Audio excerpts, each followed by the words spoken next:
Tabii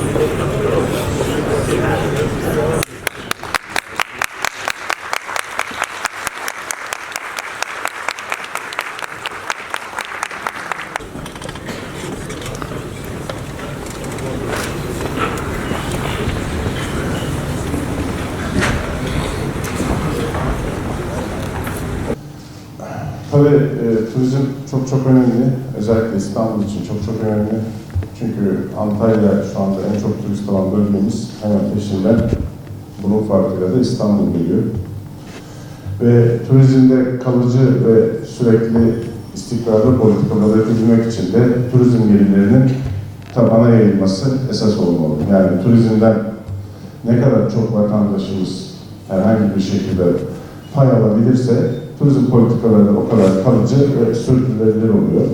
Bu açıdan sizler de direkt olmasa da indirekt paydaşlar içinde birinci sırada yer alıyorsunuz.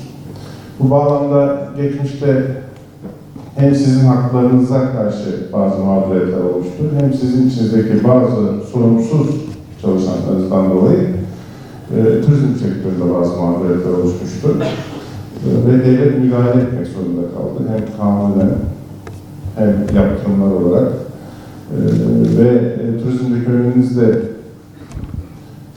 çok üst seviyede olduğu için biz de özellikle hizmet içi eğitimlerle ilgili bir çalışma yapma kararı aldık.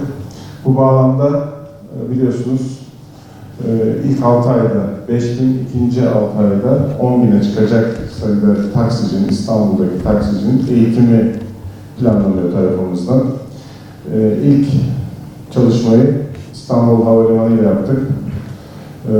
Kusursuz bir şekilde tam katılımla 1700'den fazla taksici eğitildi.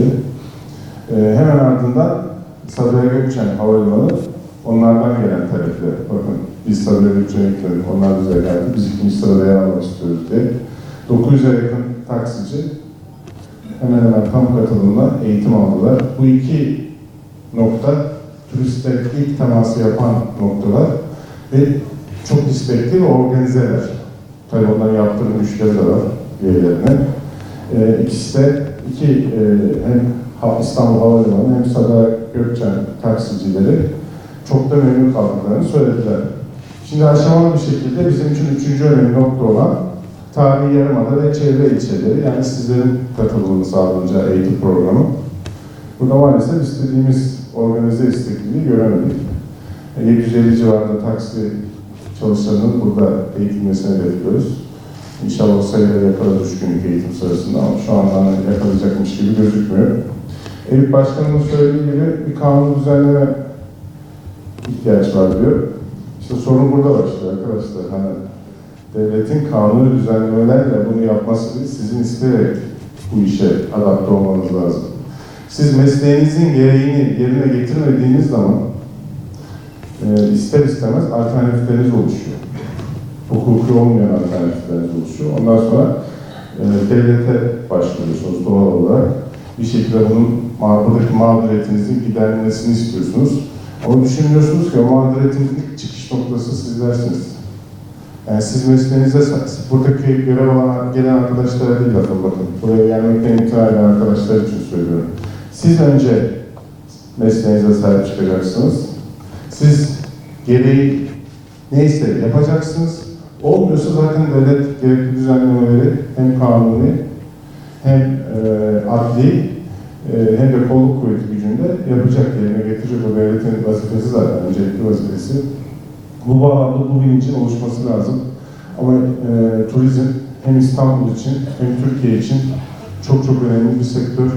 Hedeflerimiz çok büyük. Yani 2023'e kadar istikrarlı ve dünya ortalamasının çok üzerinde büyüme hedefleri koyduk. Adım adım doğru hedeflerimize ilerliyoruz. Burada önümüzde hiçbir engel çıkmaması lazım. Ve herkesin buna katılımcı bir şekilde destek verip turizm gelirlerinden pay alması gerekiyor. Bu bağlamda herkesin üzerine düşeni de yapması gerekiyor. Şehirlerin Sultanı İstanbul'dayız. Bu aziz İstanbul'umuzda sadece bizlere değil, aynı zamanda dünyanın en çok gezilmek, görmek, tanımak için heyecan duyulduğu İstanbul'da turistlerimize hizmet ediyorsunuz. Az önce Eyüp Başkanımızla kısaca konuştuk. İstanbul İETT 2019 günlük ortalama yolcu istatistik rakamlarını tablo olarak açıklamış. Bakın dikkatlice dinleyin. İstanbul'da günlük 15 milyon 119 bin yolcu taşınıyor. Bunun %9.3'ü yani 1 milyon 409 bin 333'ünü taksi ve taksi dolmuşları yani sizler taşıyorsunuz.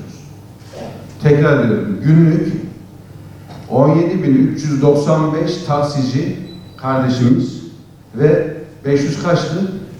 572 taksi dolmuşlarımızın günlük taşıdığı yolcu sayısı neymiş? 1 milyon 419 bin.